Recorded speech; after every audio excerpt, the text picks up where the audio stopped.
You are watching Fugitive Red Eye, and this video is my overall review of Season 14 of Red vs. Blue. When the season first started, I did a little review of it when the first episode came out, my initial thoughts. Well, here's my overall thoughts now that the season has completed. I know I'm a little bit late on this because it's been done for a little bit over a month, but I just barely watched the final episode of it. Let me start out by saying I absolutely loved Red vs. Blue. From the start to it started out as just a simple comedy and went on and evolved to become so much more. Around Season 6, it started to become more dramatic, and around Seasons 8, it became more dramatic and more action-paced, and you became really attached to the characters, and it became a very good series. It became somewhat of a dramedy, which is a genre I really love. And I loved every single season, for the most part. I'd say my all-time favorite season was Season 10, and I honestly think that was probably the perfect ending for the show, and they probably should have ended it there. But I still enjoyed some of the seasons afterwards. To be fair, there's been a few times Red vs. Blue could have easily ended. It could have easily ended at the end of Season 5, it could have easily ended at the end of Season 8, and it could have easily ended at the end of Season 10. As it stands, chronologically, Season 13 is the end. And, I was not too happy with the ending of Season 13. This will have some spoilers in it, I'm gonna warn you now, for all the seasons, pretty much. At the end of Season 13, you get left with the worst kind of cliffhanger. You don't know if all the main characters are gonna survive, or if they're all gonna die. And Church sacrificed himself, and he's like, the part about giving up your own life is you never get to see if they get to make it, or some shit like that. I can't remember the exact lines, but I was really sad, and I'm like, this can't be the end. There's no way in hell they'd leave it at a cliffhanger. And boy, was I happy to find out there was going to be a 14th season. I'm like, hell yeah, maybe we'll get to see what happens to the Reds and the Blues. Well, not so much.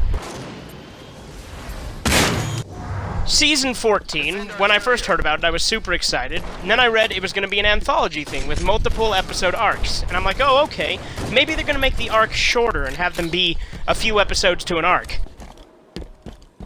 Not the case. Many of these arcs are completely unrelated, take place at random points in the timeline, or aren't even canon to the Red vs. Blue universe. I will go over each arc individually for the most part, or at least a broad type of arc there is. There's a few different types of arcs. The first arc wasn't really an arc, it was just a rehash of the cartoon that was previously released on the DVDs. It was okay, but, I'd already seen it.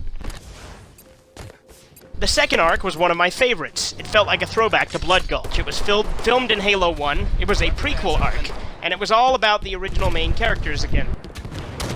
Being a completely character-driven arc that's mostly just comedy, again, just like Blood Gulch. It's very much a throwback to Blood Gulch, even with it being filmed in Halo 1. This was one of the best arcs, however, I don't think it was my favorite in the season. The enemy flag has been... There was also, I don't remember which order all the arcs went in, and I'm not going to be asked to go back and look at it, but my favorite arc was the Locus and Felix arc, which wasn't even filmed using Halo, but it gives a nice backstory to those characters, and it was a very good action and drama arc, which is what I wanted. Biggest problem is it's not relevant to the main characters other than Locus and Felix. Rockets in 10.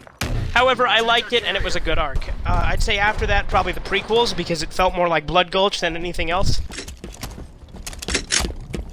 Then they had some weird arcs that didn't have anything to do with the main characters. They did one, Orange is the New Red, or something like that, and it was just random soldiers, which was okay, but I felt that the comedy was kind of hit and miss. The enemy flag carrier. Then they had one with the triplets, which was actually pretty good for the most part. Again, kind of hit and miss, because it was new characters, so again, that's something that you gotta look into, is it is new characters and not the, the guys that we grew up with and loved. When I say grew up with, I mean like since 2002, I think is when it came out, or 3, something like that. It's been on for a long time. The enemy flag carrier.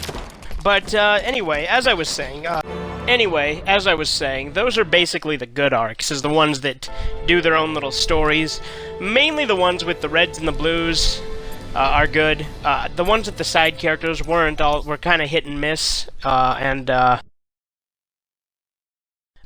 the ones with Locus and Felix were really good.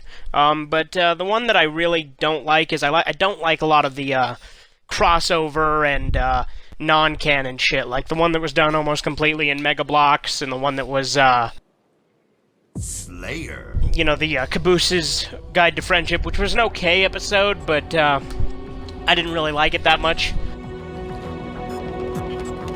Whereas, you know, the final episode, they actually had them, you know, the Reds and the Blues meet up with Rooster Teeth in the real world. Which, although I had some laughs here and there, again, it's the ones where they cross into the real world, or they're non-canon, or they're just, you know, something like the Death Battle. That was my least favorite one. Mainly because I think that, no offense to Screw Attack, but I think that their death battles are a lot of the times inaccurate. For the most part. There's some that they do a really good job on, like I think that they did a decent job of Godzilla vs. Gamera, and I think they did a really good job on Mr. Satan vs. Dan. But the rest of them, again, hit and miss. That's a term I'm going to use a lot this review. Because I really do feel like Season 14 of Red vs. Blue was very hit and miss. You know, rehashing the old cartoon, having that episode in Lego, doing a death battle, doing that episode of Immersion, where they just show what it would be like to flip a warthog in real life, while, although interesting, I think it's more left best to be like a DVD bonus feature rather than an actual episode. I think the same could be said for a lot of the stuff. Which, you know, it's really sad. I'm gonna kind of go and now talk about the ending of the season. Some of the stuff Vic says at the end leads me to believe they might be ending Red vs. Blue with this. Which is kind of good and bad at the same time. Because, frankly, I was disappointed with this season. I will still probably purchase it, just because I like to be a completionist and have the whole series. And there are a lot of good moments in this season. But I think this has actually replaced Season 11 as my least favorite Red vs. Blue season, just because it's so irrelevant.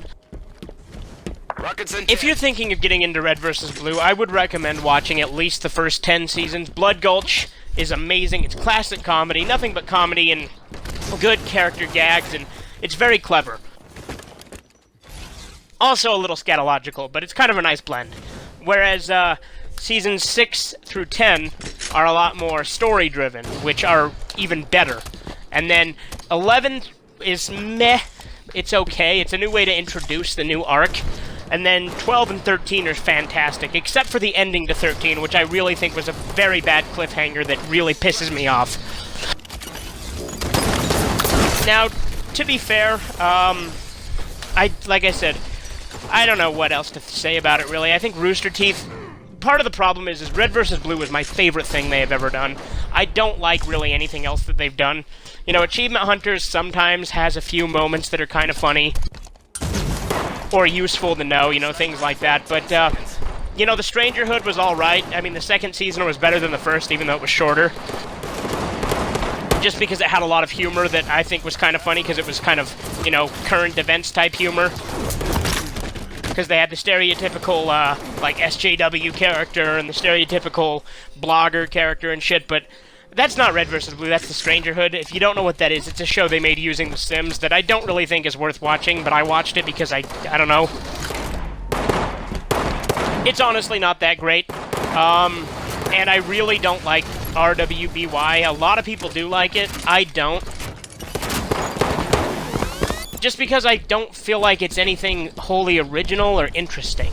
I mean, honestly, to me, it feels kind of like a copycat of Soul Eater with a few of its own original things added into it.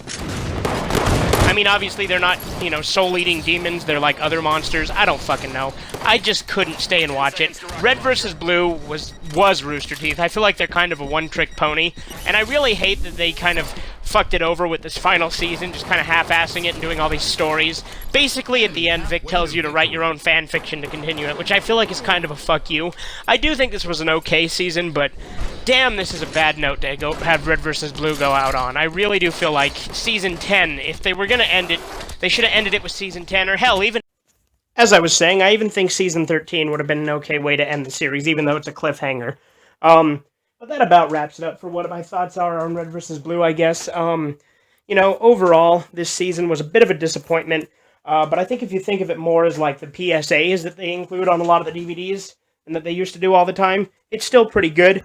It's there for a few laughs, but if you're in Red vs. Blue for the in-depth storytelling it had in some of the later seasons, there's only 2 arcs I can recommend, and that's the prequels and the Felix and, well, I guess that's technically a prequel too, the Locus and Felix arc, but really those are the only 2 arcs I could recommend, is the before Blood Gulch arc and the Locus and Felix origin story arc. They're the only ones that I think were really story-driven enough to be considered actual episodes. But overall, this has been my thought on the season. It's a bit of a mixed bag. There's a lot of good and a lot of bad. I hope they continue the show, but at the same time, if they're just going to do this, I'm glad that they're ending it. I want to see more, but not like this, to be honest. This has been Fugitive Red Eye. You have a great day.